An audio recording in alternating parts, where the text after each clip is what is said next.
양악이 될 수 없는 부분이 줄이면 안 되는 환자들이에요.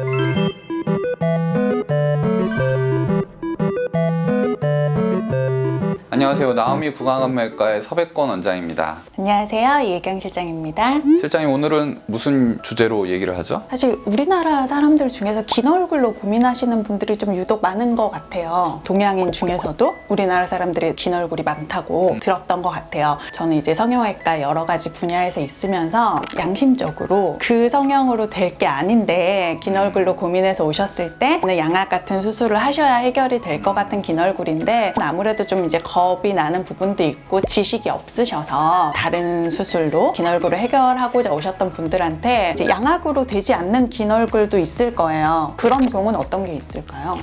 양악으로 되지 않는 경우.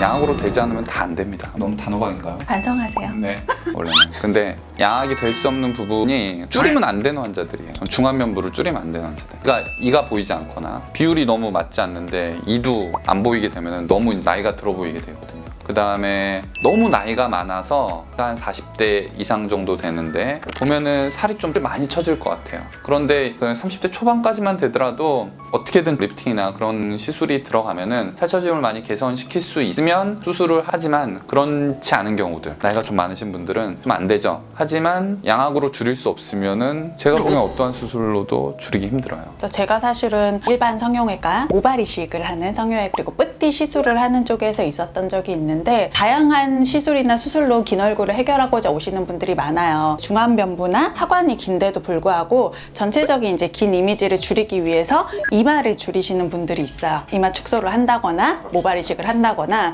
그러면 이제 전체적으로 물리적인 길이는 줄어들겠지만 비율이 안 맞으니까 오히려 하관이 더 길어 보이는 그런 경우들도 많이 봤고요. 아무래도 긴 얼굴이라는 게 비율에 문제가 있거든요. 이렇게 측면으로의 길이와 가로 세로 길이의 갭이 이제 좀 클 경우에 더 길어 보여서 옆으로 필러나 지방 이식을 한다거나 이랬을 때 좀 덜 길어 보이긴 하는데 전체적으로 얼굴이 커지는 거죠. 그럴 수 있어요. 네. 이 병원에 와서 양악 수술로 긴 얼굴이 좋아지신 경우들을 많이 봐서 이제 저도 이런 분야를 좀 잘 안다고 하는 사람인데도 아직 좀 정리가 안 된 부분이 있는 것 같아서 원장님이 긴 얼굴을 교정하실 수 있는 케이스나 어떤 식으로 좀 수술을 하면 좋아질지를 좀 정리를 해주셨으면 좋겠습니다. 네, 오늘 긴 얼굴 총정리가 되겠네요. 우선 저는 뼈를 다루는 사람이에요. 골격, 그러니까 얼굴을 상부, 중안면, 하안부 세 가지로 나눈다고 하면은 제가 건들 수 있는 부분은 중안면, 하안부를 주로 건드는 이제 뼈 수술을 담당하는 사람인데 뿌띠 시술이나 모발 이식이나 지방 이식이나 그런 것들은 어떻게 보면은 겉으로 드러나는 마스킹이에요. 그러니까 실제적인 골격을 가려서 변장을 하는 거죠. 필요하시는 분들이 많아요. 충분히 그런 시술이 필요하다고 생각을 합니다. 하지만 절대적으로 변하지 않는 거는 뼈의 비율이에요. 양악의 마법이다. 명의입니다. 아이고.